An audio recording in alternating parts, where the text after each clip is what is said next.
Assalamualaikum. Perkenalkan, saya Muhammad Imam Muiz. Video ini saya buat guna memenuhi tugas mata kuliah pembelajaran mikro.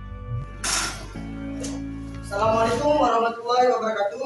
Waalaikumsalam warahmatullahi wabarakatuh. Selamat siang semuanya. Siang Pak. Apa kabar hari ini? Baik Pak, alhamdulillah. Sebelumnya kenalin, nama Bapak Muhammad Imam Muiz. Jadi Bapak di sini mengajar pelajaran sejarah. Sebelum kita melakukan pelajaran pada hari ini, ada baiknya kita berdoa terlebih dahulu agar pelajaran hari ini dapat mudah dipahami. Berdoa sesuai dengan keyakinan masing-masing. Berdoa mulai.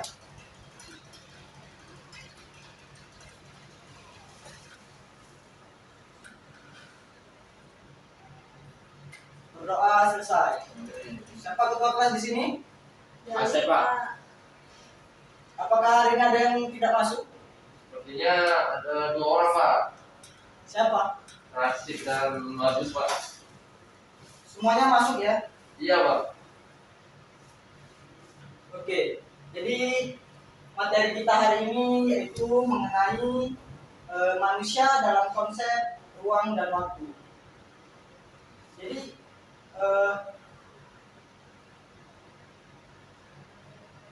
materi yang akan Bapak sampaikan hari ini yaitu membahas tentang yang pertama pengertian sejarah, kemudian unsur-unsur sejarah, dan kemudian konsep sejarah. Dan terakhir yaitu mengenai manusia dalam konsep ruang dan waktu. Langsung saja kita bahas satu persatu. Yang pertama yaitu mengenai pengertian sejarah.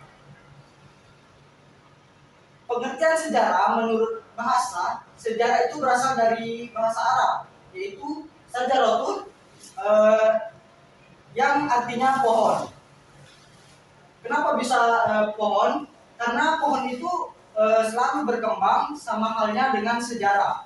Sejarah itu kan berawal dari peristiwa yang kecil. Kemudian semakin bertambahnya hari, bertambahnya bulan, dan bertambahnya tahun, maka peristiwa itu pun, sejarah itu menjadi semakin kompleks. Sama halnya seperti pohon. Pohon-pohon itu kan awalnya kecil, kemudian berkembang, bertambah ranting, daun, bahkan ada juga pohon yang menghasilkan bunga ataupun buah.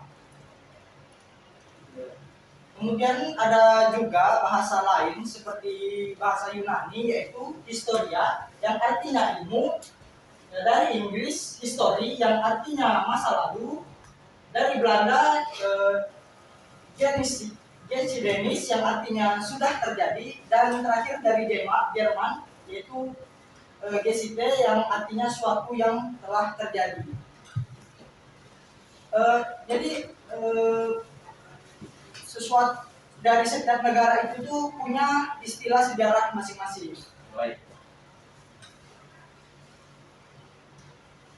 Kemudian siapa sih bapak sejarah dunia? Ayo, ada yang tahu tidak? Pak. Siapa? Saudara Soekarno Pak. Siapa? Saudara Soekarno Pak.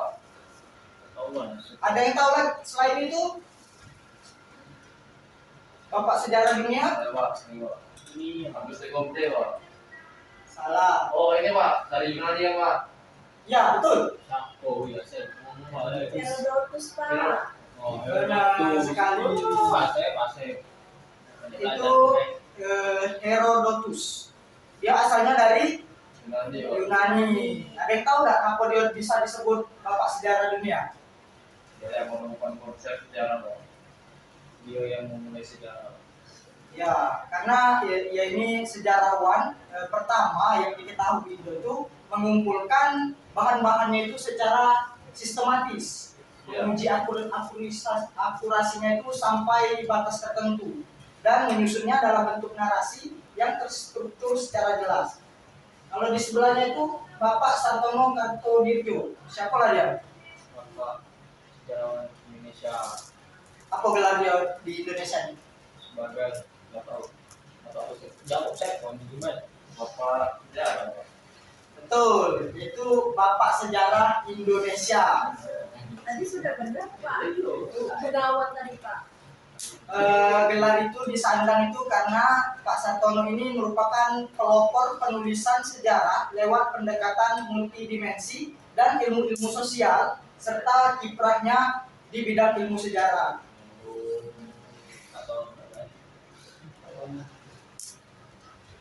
Kemudian ada ciri-ciri sejarah. Yang pertama yaitu bersifat unik. Karena peristiwa yang sudah terjadi itu hanya terjadi satu kali saja. Mungkin bakalan terulang lagi dengan peristiwa yang sama, tetapi kejadiannya itu kejadian atau tempatnya sudah berbeda. Pelakunya juga sudah berbeda. Kemudian tidak akan berulang kembali. Jadi maksudnya itu kejadian masa lalu itu tidak mungkin bisa sama persis dengan masa berikutnya. Benar, Pak. Selanjutnya ada ketiga itu berpengaruh besar. Jadi tidak semua peristiwa yang terjadi di dunia, tepatnya di Indonesia itu bisa dijadikan sebagai peristiwa sejarah. Kalau tidak berpengaruh besar. Jadi suatu peristiwa sejarah itu tidak bisa terjadi kalau tidak berpengaruh besar. Contohnya seperti apa? Seperti kayak peristiwa proklamasi 17 Agustus. Itu kan dikatakan sebagai peristiwa bersejarah kan? Karena berpengaruh terhadap kehidupan bangsa Indonesia khususnya. Lanjut ya. Lanjut, Pak. Jadi dapat kita simpulkan sejarah itu adalah peristiwa masa lalu yang terjadi pada manusia yang mempengaruhi kehidupan manusia dan dijadikan pedoman untuk kehidupan generasi yang akan datang. Ingat ya, ini harus terjadi kepada manusia dan harus berpengaruh besar terhadap kehidupan manusia atau suatu bangsa. Dimensi waktu dalam sejarah itu ada 3, yaitu masa lalu, masa kini, dan masa yang akan datang. Kemudian ada unsur-unsur sejarah. Unsur sejarah itu ada 3. Yang pertama adalah ruang, yaitu tempat terjadinya peristiwa sejarah. Yang kedua adalah waktu, yaitu unsur sejarah yang berhubungan dengan waktu terjadinya peristiwa sejarah. Dan yang terakhir adalah manusia. Ini adalah faktor pentingnya terhadap suatu peristiwa sejarah. Karena manusia itu kan dijadikan sebagai pelaku sejarahnya.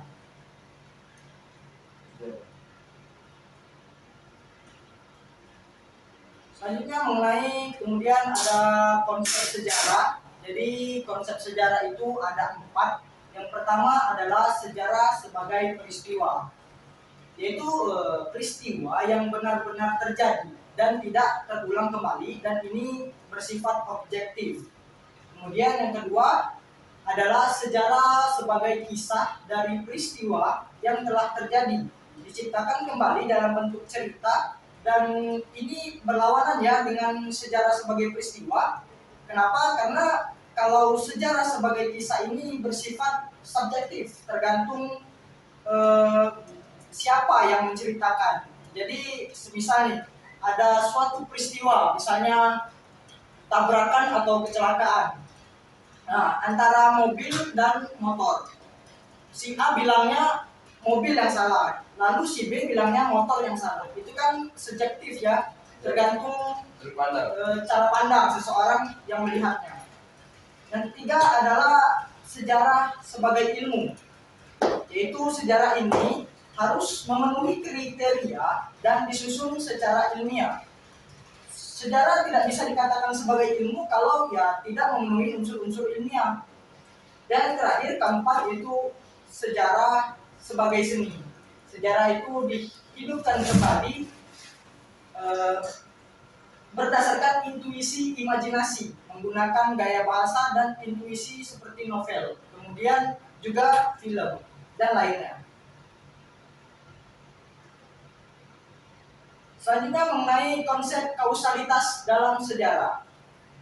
Dalam kehidupan sehari-hari kita itu kan sering kita melihat adanya suatu kejadian yang disebabkan oleh perbuatan tertentu dan menghasilkan perbuatan yang lainnya. Contohnya kalau di dalam kehidupan kita ini, kalian pasti pernah dengar adanya hukum karma, ya dak? Coba. Dan juga kalau dalam fisik, kalau kalian belajar fisika itu ada hukum Newton 3, ada aksi dan reaksi. Nah, kalau dalam sejarah ini namanya kausalitas, yaitu hubungan sebab akibat. Jadi suatu peristiwa A ini akan mengakibatkan peristiwa B.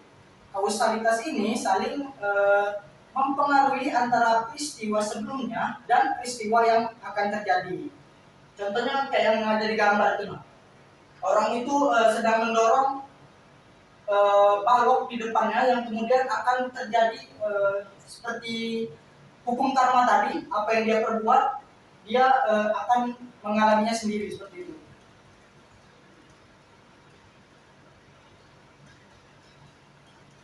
Lanjut ya.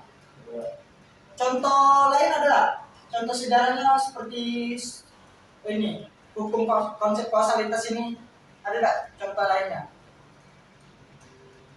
Ada yang tahu? Ya. Contoh sejarahnya?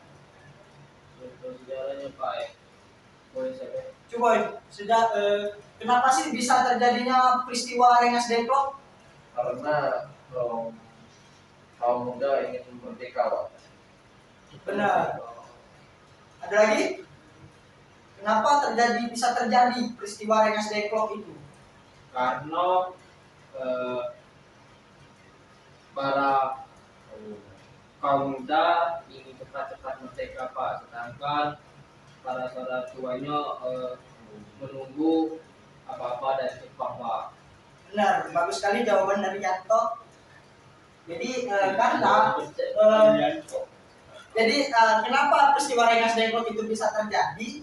Ya karena Sultan Syahrir ini mendengar berita kekalahan Jepang dari Jepang yang kemudian mengakibatkan golongan muda ini menuntut golongan tua untuk segera melaksanakan kemerdekaan Indonesia. Seperti itu ya.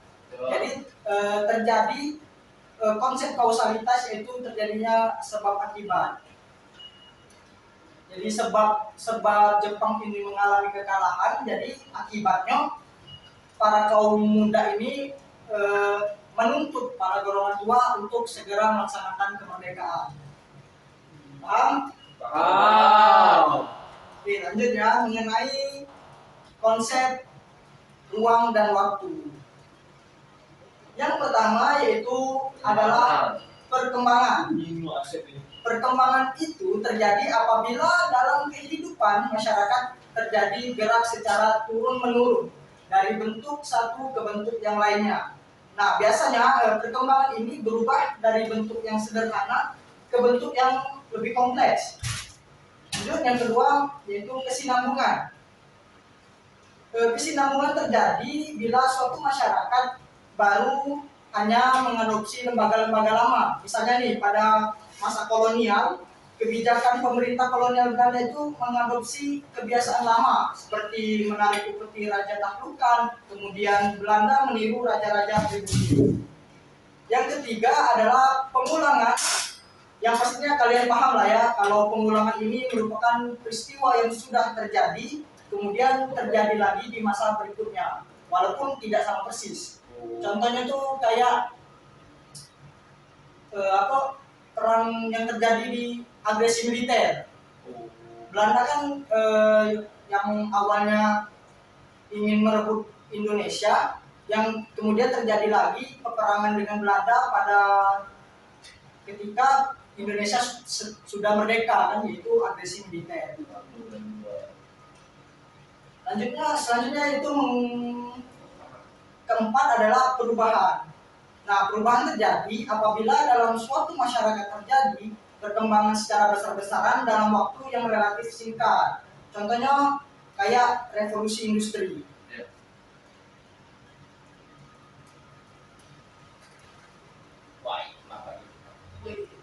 Selanjutnya mengenai jenis-jenis perubahan. Jadi jenis-jenis perubahan ini ada dua ya. Perubahan yang pertama adalah revolusi, yaitu perubahan secara cepat. Contohnya, kalian tahu nggak siapa yang gambar itu di revolusi? Bapaknya Tono, Pak. Siapa? Namanya? Di Pak Soeharto. Pak Soeharto, benar. Kalau Pak Soeharto ini yang paling diingat peristiwanya apa? Ini orang kebanyakan yang minum, Pak. Peristiwanya reformasi 1998. Jadi rakyat pada masa itu, rakyat Indonesia kan yang dimotori oleh para mahasiswa kan menuntut Soeharto untuk lengser. Jadi ialah perubahan tersebut sangat cepat dan berdampak strategis pada perkembangan serta kehidupan bangsa dan negara Indonesia selanjutnya. Yang kemudian itu ada perubahan secara lambat atau evolusi. Nah, contoh perubahannya itu gambar apa? Gambar zaman apa? Zaman purba. Jadi contoh perubahannya itu dalam hal kayak pencaharian dari zaman purba, yaitu berburu, meramu, sampai ke zaman modern saat ini. Itulah yang disebut evolusi. Itu budaya lambat, Pak. Iya, perubahan secara lambat.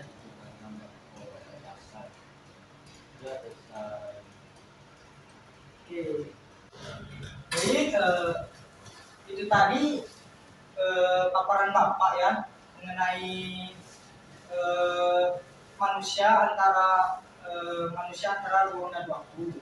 Jadi untuk memperdalam penjelasan Bapak tadi, Bapak akan menampilkan sebuah video sekitar beberapa menit. Jadi kalian tonton dan perhatikan baik-baik ya. Baik, Pak.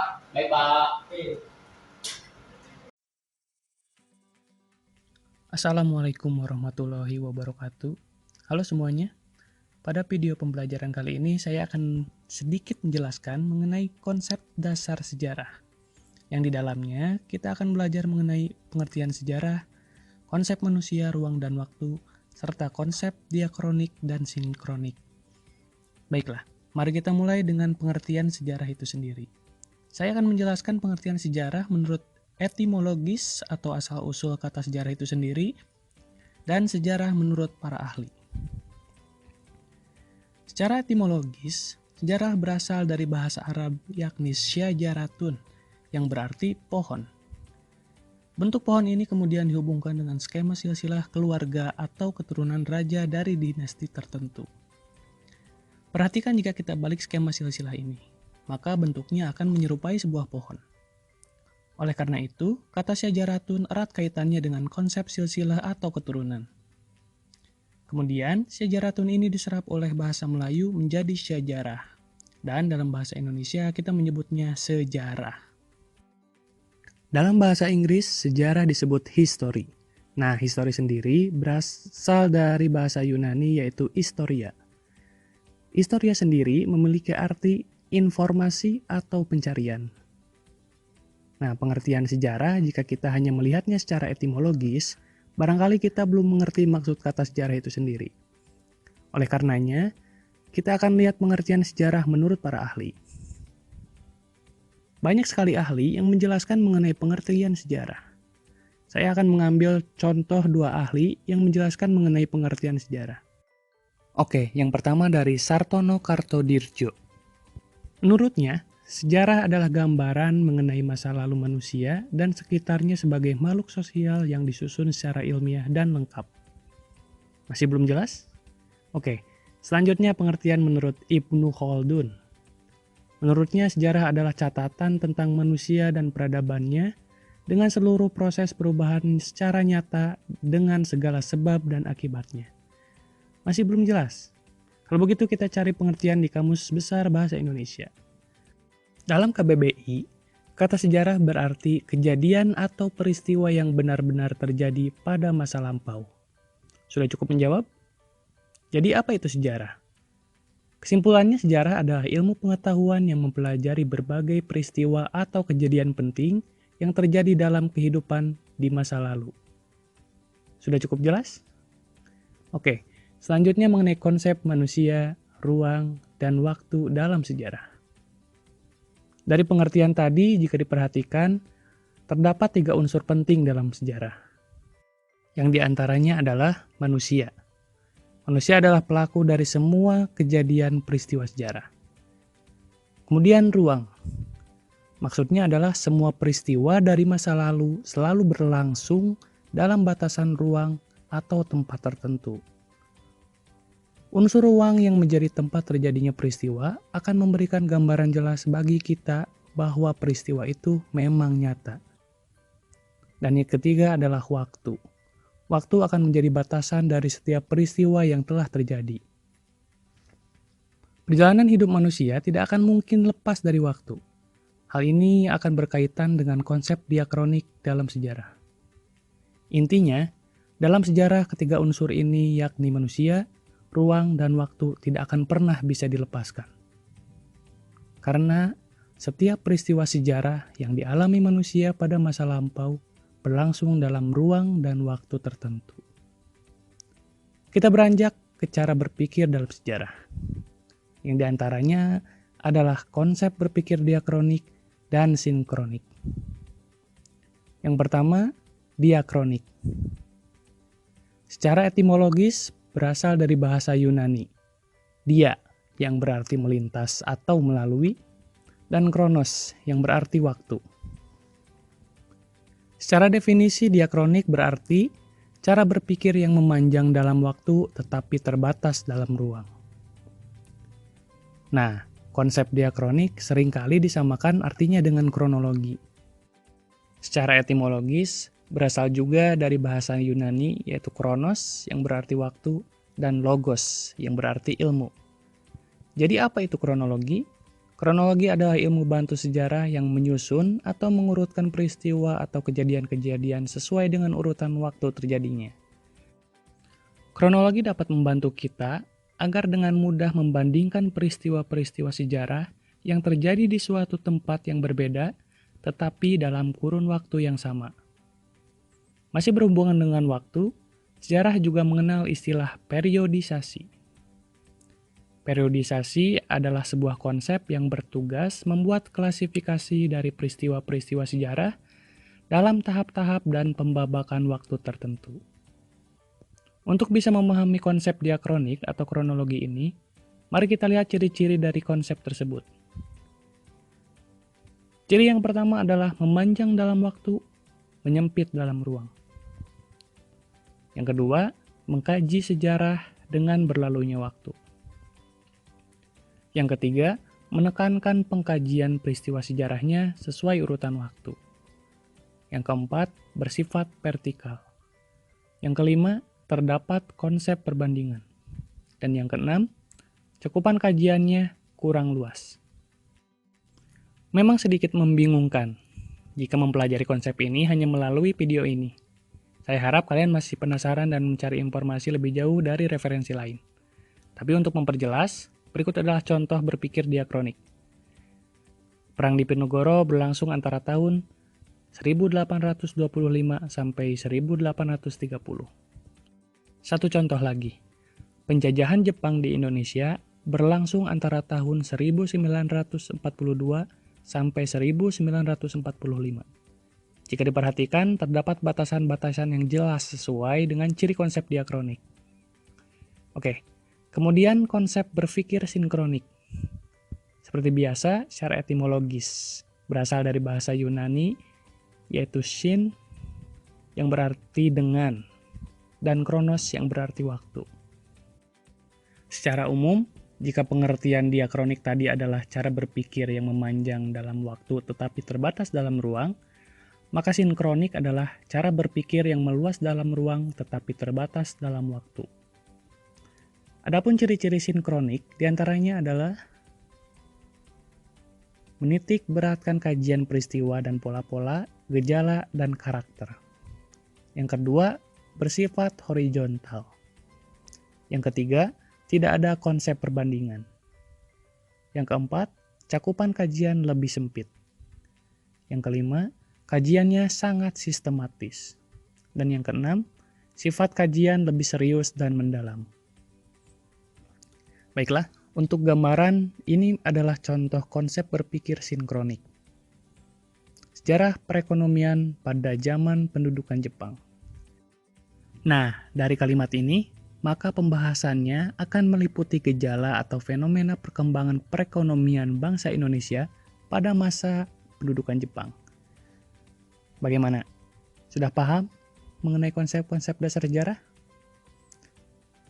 Karena keterbatasan saya, semoga kalian masih kurang puas dengan penjelasannya dan tetap mencari informasi lanjutan melalui referensi lain.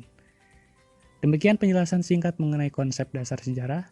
Mohon maaf masih banyak sekali kekurangan. Semoga bermanfaat. Terima kasih. Assalamualaikum warahmatullahi wabarakatuh.